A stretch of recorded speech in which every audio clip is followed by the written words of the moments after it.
karena itu ada 5 materi, 5 item yang menjadi topik pembahasan kita, Pak. Nah, izinkan kita urai satu persatu, kan gitu ya Pak Ali ya.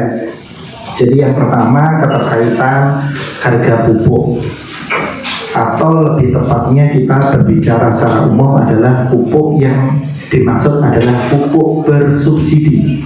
Jadi bukan non subsidi, tapi yang bersubsidi. Menurut dari LSM Bintara disampaikan bahwa harga pupuk bersubsidi itu kalau di surat ini Pak di poin ke di poin ke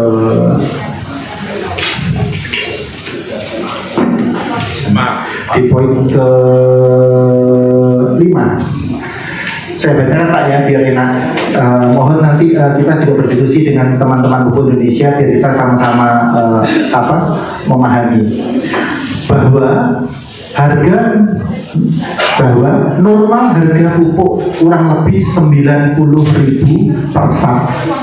Pada kenyataannya banyak petani di Tulungagung yang harus membeli dengan harga kurang lebih 160.000 per sak. Di sini diduga ada permainan harga.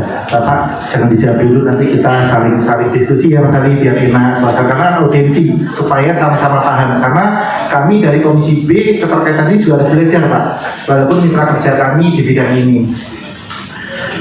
Bapak dari Buku Indonesia mohon ditulis dulu keterkaitan itu Pak. Kemudian saya lanjutkan yang kedua juga mengenai harga gabah Pak.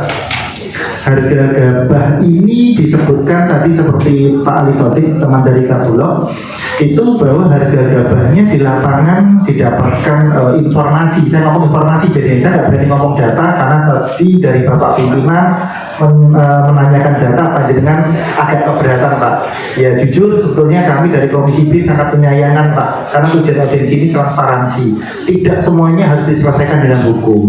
Hukum itu adalah tindakan terakhir di saat memang sudah tidak ada titik temu, kan seperti itu. Makanya kami dalam audiensi ini adalah tujuannya bersama-sama membuat kesepahaman yang sama di saat memang sudah tidak ada titik temu, kan seperti itu. Makanya kami dalam audiensi ini adalah tujuannya bersama-sama membuat kesepahaman yang sama, kan gitu Mas Ali ya, teman-teman buat kesepahaman yang sama sehingga kita bisa mengambil langkah-langkah yang tepat. Jadi dari Bulog disampaikan dari LSM Bintara bahwa informasi di lapangan ditemukan adanya harga senilai 5.700, padahal apa yang dicanangkan oleh program pemerintah sebesar 6.500. Tetapi nanti apabila Kabulok ingin menanyakan titik lokasi, itu merupakan hak dari Kabulok untuk menanyakan. Dan dari pihak LSM Bintara, kalaupun ngapunten nggih Mas Ali, Pak data itu sementara arsip kami tidak bisa kita sampaikan, itu juga hak daripada LSM. Jadi jangan ada unsur ketersinggungan, jangan Pak, karena tujuan audiensi ini adalah untuk bersama-sama. Kemudian poin yang ketiga Pak, ini keterkaitan Al-Sintan Pak. Nah, keterkaitan Al-Sintan ini kalau kita lihat itu adalah pada posisi poin ke-16 Pak, keterkaitan penggunaan Al-Sintan dengan bahasa seperti ini, bahwa adanya dugaan bantuan alat pertanian dari pemerintah yang diberikan kepada gabungan kelompok tani atau Gapoktan yang diduga disewakan kepada anggota petani perlu segera dilakukan penegakan hukum. Pak Ali, kalau saya baca ini mungkin kalau boleh saya artikan Pak, takutnya saya salah pemahaman Pak.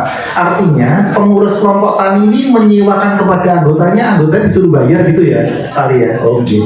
Jadi Bapak Kepala Dinas Pertanian, jadi intinya bahwa ada oknum pengurus, saya bilang oknum pengurus menyewakan alat bantuan, di mana alat bantuan itu merupakan bantuan program pemerintah, di mana anggota petani menggunakan disuruh membayar.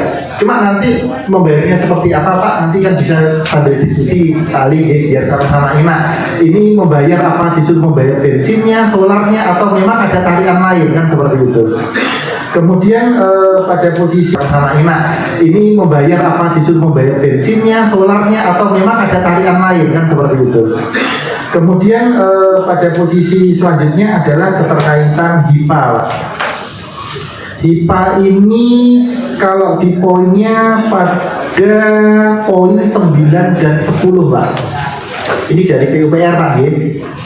Jadi di HIPA ini di poin 10 disampaikan tadi bahwa dari petani pengguna air ini dibebani biaya sebesar 400.000, kan begitu Pak, dalam hitungan per RU, sehingga di dalam posisi 1 hektar itu senilai 3 juta rupiah. Nanti mohon Pak dikonfirmasi dan dijawab bagaimana sih aturan keterkaitan HIPA, apakah ada payung hukumnya atau bagaimana, supaya apa Pak?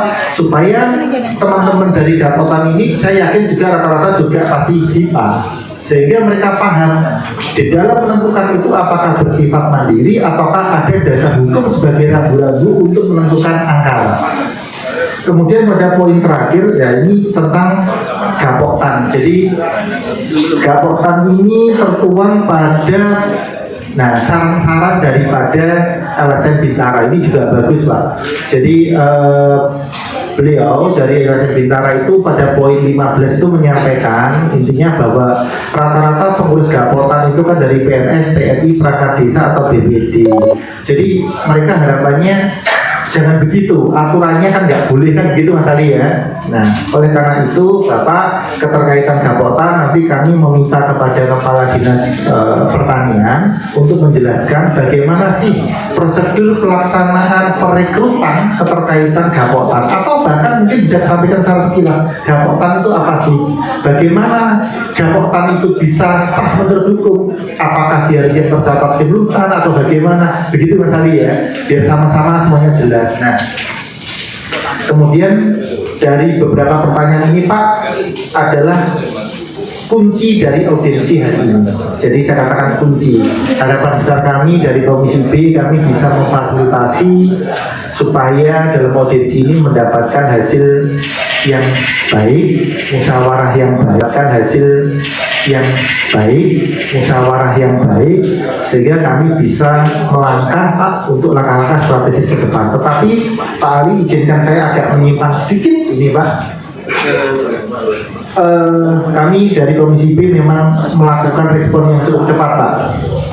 Sebab kami di internal itu agak berdebat kemarin untuk menyikapi apakah akan dilakukan audiensi, disikapi atau kita kesampingkan. Mengingat begini Pak, khusus yang banyak keterkaitan pupuk, ini yang paling sering kita mendengar seperti Bapak. Tapi selama ini kalau kami sidak kan tetap tidak pernah menemukan Pak. Makanya Bapak pimpinan menanyakan keterkaitan data. Harapan besar kami memang kami akan mendapatkan data tersebut Pak. Kemudian yang kedua Pak, sebagai catatan mudah-mudahan Bapak juga paham bahwa keterkaitan pengawas ini selain daripada legislatif Pak, itu ada yang lebih spesifik Pak, ada yang namanya KP3. KP3 ini diketuai oleh Bapak Sekda. Jadi kalau nggak salah kepanjangannya adalah Komisi Pengawas Pupuk dan Pestisida. Jadi KP3 ini bertugas pengawasan secara menyeluruh dari titik awal, bahasanya dari hulu dan sampai hilir. Jadi mudah-mudahan Mas Ali Sodik ke depan juga bisa koordinasi dengan Bapak Sekda daripada nanti menjadi bias, karena menurut kami surat ini bias, tetapi kami juga berterima kasih akhirnya kita bisa duduk bersama ketemu saudara-saudara semua. Mungkin sementara dari saya seperti itu. Monggo untuk pupuk dulu kita mulai dari dinas dari Pupuk Indonesia untuk menjawab apa yang menjadi bahasa undang-undang atau pimpinan dari LSM Bintara. Untuk waktu dan tempat saya persilahkan Pak.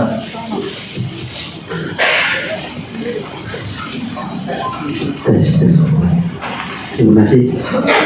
Assalamualaikum warahmatullahi wabarakatuh. Pupuk ini kami Pupuk Indonesia adalah sebagai operator untuk menyalurkan atau mendistribusikan pupuk bersubsidi di seluruh Indonesia, dan termasuk di Tulungagung.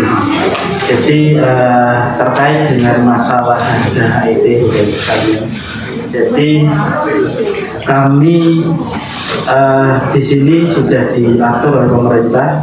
Dari kami diatur dengan Permentan nomor 10 tahun 2022. Jadi untuk ke HET tadi disampaikan di keluhan ya, di laporan bahwa harga pupuk urea, mungkin urea ya, harga urea itu adalah 90.000. Jadi kalau menurut sesuai dengan Permentan nomor 10 Bapak, jadi harga urea ini persatnya 112.500. Jadi mungkin harga 90.000 itu adalah harga sebelum Permentan 10. Jadi mohon ini kami koreksi. Jadi untuk harga urea saat ini HET-nya adalah di harga 112.500, dan itu HET ini berlaku di kios. Jadi petani mengambil di kios Bapak Ibu sekalian. Jadi ketika nanti ada dikirim ke kelompok tani atau dikirim petani, ini sudah di luar ketentuan dari aturan HET. Jadi mungkin di sini ada penebusan dilakukan melalui kelompok tani. Nah ini yang rancu Bapak Ibu sekalian. Jadi dari kami, dari Pupuk Indonesia mengawasi, dan kami tegas Bapak Ibu sekalian, ketika nanti kios memang menjual di atas HET, ini pasti distributornya kami tegur Bapak Ibu sekalian. Jadi nah ini kalau misalkan nanti kelompok tani, nah ini yang kami tidak tahu Bapak Ibu. Di tingkat kelompok tani ini karena tidak hanya di Tulungagung saja, ini banyak yang informasi yang masuk. Jadi nanti di tingkat kelompok ini nanti ada semacam ya iuran atau apalah itu. Jadi artinya ya ini seharusnya tidak boleh, karena janganlah dicampur adukan lah antara harga pupuk subsidi ini kemudian ditambahkan dengan mungkin ada biaya untuk kepengurusan kelompok tani. Nah, ini nanti jadinya rancu Bapak Ibu sekalian. Jadi rancunya apa? Akhirnya pupuknya itu dianggap dijual di atas HET, karena mungkin banyak petani juga yang mungkin mereka menganggap harga yang mereka terima itu harusnya harga HET, tetapi mereka ngambilnya ternyata di kelompok tani. Jadi yang kita belum bisa belum bisa kami cross check. Artinya kalau di tingkat kios kami melakukan pengawasan, dan tadi juga disampaikan selain dari kami sendiri, ini di tingkat kabupaten ada tim KP3 yang di sana terdiri dari unsur kepolisian, dari dinas perdagangan, dinas pertanian, dari unsur APH, dari kejaksaan, dan dari TNI, dari Kodim. Ini mengawasi terhadap penyaluran pupuk subsidi di tingkat kabupaten. Ini bukan terjadi hanya di Tulungagung saja, di kabupaten lain pun juga sama Bapak Ibu sekalian. Jadi mungkin itu terkait dengan HET. Jadi sekali lagi, jika memang ada kios menyalurkan pupuk di atas HET, ini yang kami tegur langsung adalah distributornya. Mungkin itu dari kami. Mungkin kurang lebihnya mohon maaf. Wassalamualaikum warahmatullahi wabarakatuh.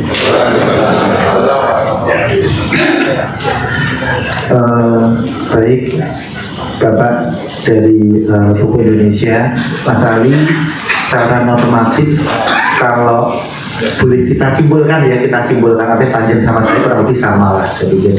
Jadi bahwa keterkaitan harga HET itu tidak bisa diotak-atik, karena itu adalah sebuah aturan, sehingga angka yang dimaksud yaitu sudah harga mati, kan seperti itu.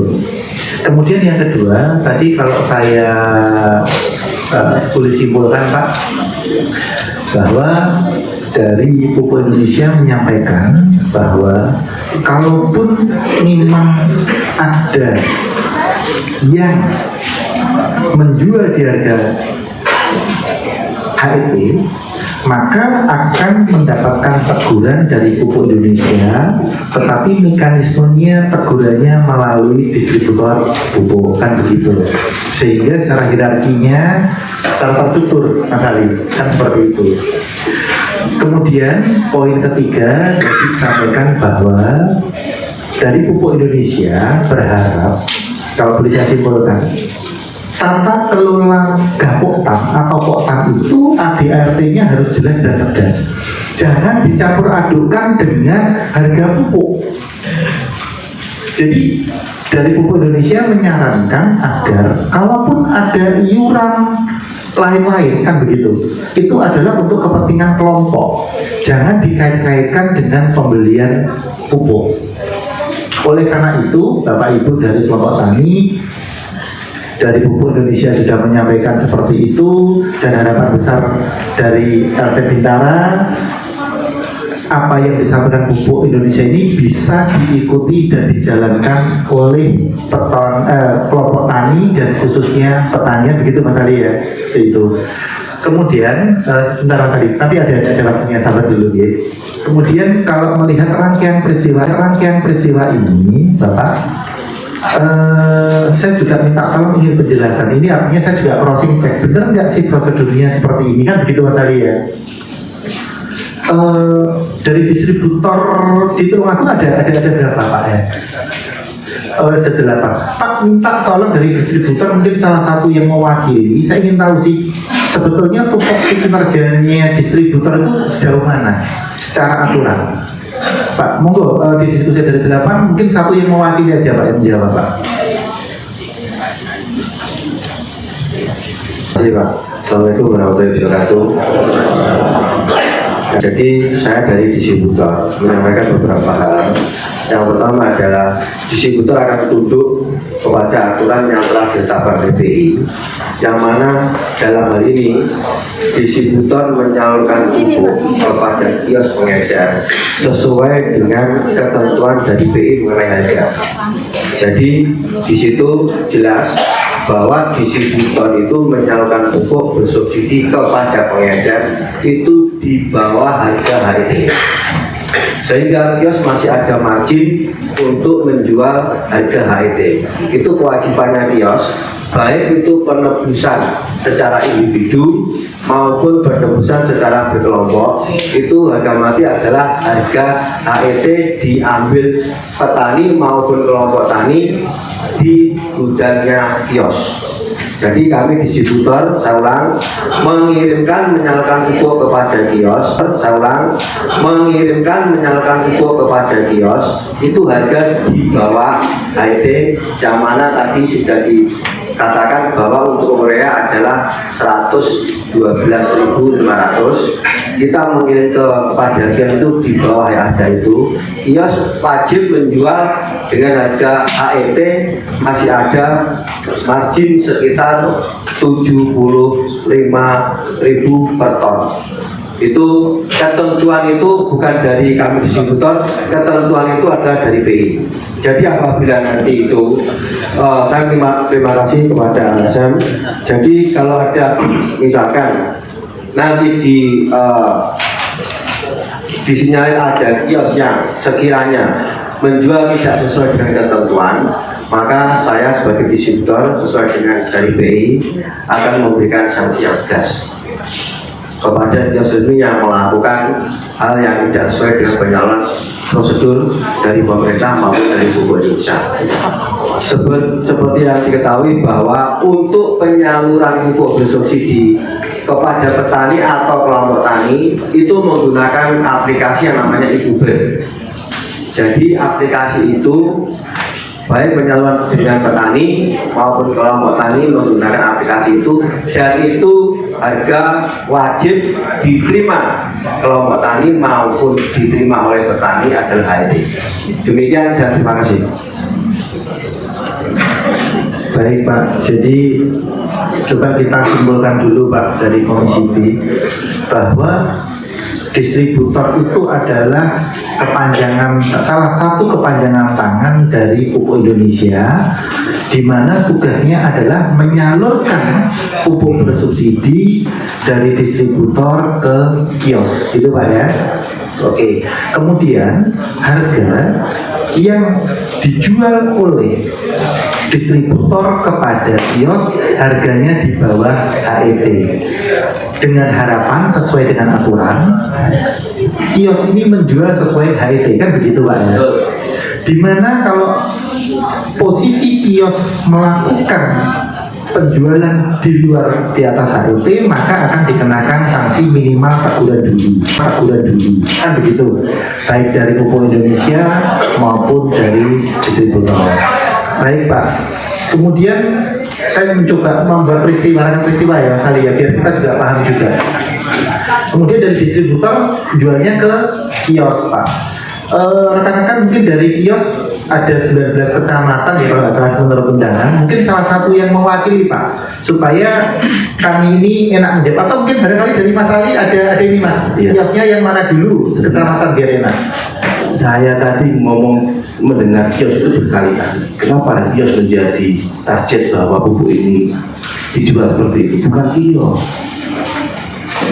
Jangan kios jadikan kambing hitam, jangan. Pupuk di dalam petani sampai ke bawah ini bagaimana sampai terjadi harga yang tinggi, itu kan yang kita cari. Entah itu kiosnya, entah gaboknya, entah distributornya, kita kan itu yang mau kita putus.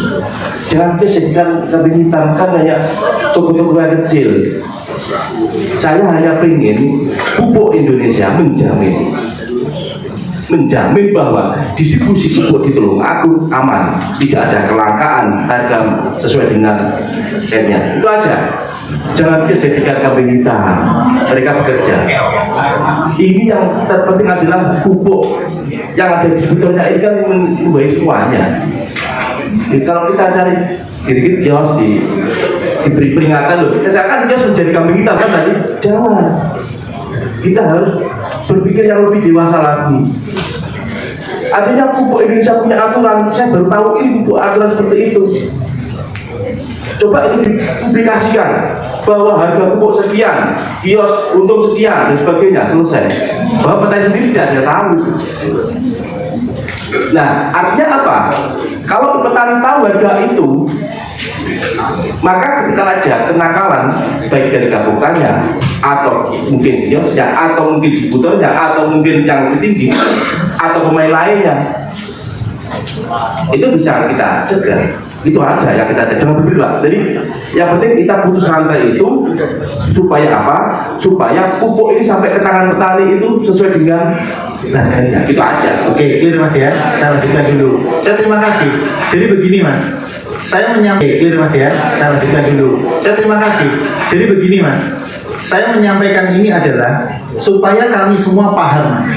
Komisi B ini tidak semuanya paham keterkaitan prosedur penyaluran pupuk dari Pupuk Indonesia sampai dengan ke petani.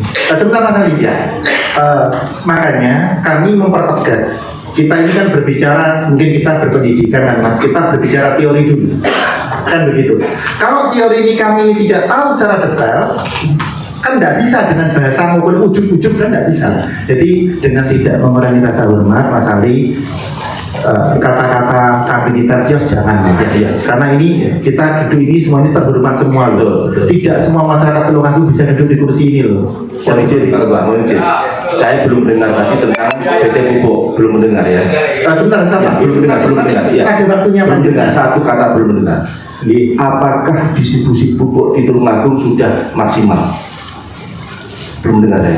Iya kan nanti makanya tadi tolong itu berjelas. Pasti nanti akan saya tanya. Menjamin bahwa kebutuhan pupuk petani itu maksimal. Baik Pak. Terima kasih. Bapak nanti tulis ya sama Dinas Pertanian ya keterkaitan dari sahabat saya. Jadi saya akan melanjutkan daripada kios pupuk. Ini teman-teman dari undangan ada 19 kecamatan supaya kami ini paham. Monggo diwakili salah satu kios Saya ingin tahu bagaimana mekanisme pendistribusian atau bahasanya penjualan pupuk bersubsidi kepada petani atau kelompok tani yang memang yang memiliki hak untuk membeli, Pak. Monggo.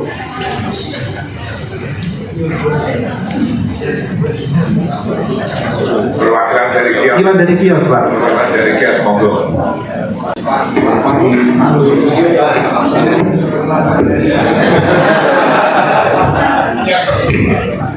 Terima kasih. Assalamualaikum warahmatullahi wabarakatuh.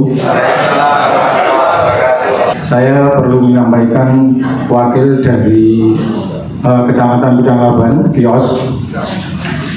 Saya tujukan kepada beliaunya Komisi B bersama-sama karena saya selaku warga memilih DPR ini untuk klarifikasi permasalahan pupuk harga yang di lokasi kecamatan masing-masing. Mungkin tidak sama mekanismenya dengan yang di atas atau yang di bawah. Yang jelas yang disampaikan PI dengan distributor itu memang kita taat HET, Pak.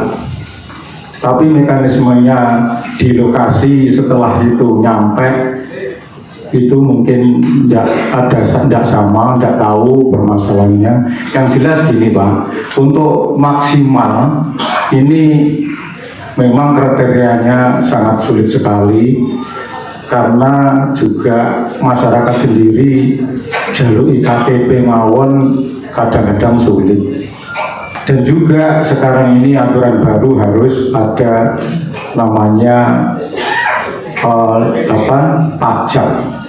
Ini pun diminta untuk didaftarkan kadang-kadang sulit. Makanya ini sangat-sangat riskan bagi kami selaku di wilayah, utamanya di Pucanglaban, Pak. Ini petani tebu mungkin separuh dari pemukiman lahan yang di hutan. Nah sekarang ini masyarakat pokok oleh pupuk. Nah mekanismenya seperti itu, Pak. Jadi kalau kita nanti istilahnya berita masyarakat, katakanlah 160, memang iya masyarakat ini, saya sendiri juga heran kok kenapa dari Blitar itu ada pupuk luar biasa. Nah ini dari Tulungagung besar. Nah ini dari Tulungagung petani membelinya dari Blitar, tapi kalau dari Tulungagung wong pupuk aja kurang dan kita menjualnya sesuai aturan. Nah ini banyak lahan yang mungkin ada pos kupat. Ini juga aturannya kita harus, mungkin pertanian juga ada di sini BPP. Ini untuk mendaftarkan saja, mencari data. Iya, HET. Memang HET sesuai dengan yang diharapkan oleh PI. Tapi namun kalau kita bicara di lapangan itu memang Pucanglaban itu kekurangan pupuk yang jelas. Makanya mohon dengan sangat nanti disesuaikan aja, nanti sesuai kebutuhan kalau bisa seperti itu. Maksud saya gini loh Pak, Pucanglaban ini sebetulnya masyarakat ini kan separuh lahan hutan, separuh lahan pertanian desa. Ya ini kalau disamakan apa yang namanya harus kebutuhan masyarakat ini penuh kan tidak bisa seperti disampaikan Pak Ali Sotik itu. Ya mudah-mudahan permintaan seperti itu bisa realisasi yang kita harapkan ini Pak. Mungkin itu yang dapat saya sampaikan, kurang lebihnya mohon maaf. Saya akhiri, wassalamualaikum warahmatullahi wabarakatuh. Bapak ngapunten, saya pertegas dulu Pak pertanyaannya lagi Pak. Apakah dari kios menjual di bawah HET ataukah sesuai HET ataukah di atas HET Pak? Sesuai HET Pak. Yakin Pak ya? Yakin. Baik Bapak.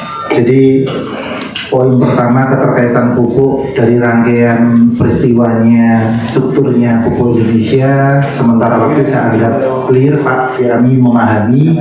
Kemudian kami masuk kepada tahapan saudara kita tadi mempertanyakan tentang pertanyaan ketersediaan pupuk di Teluk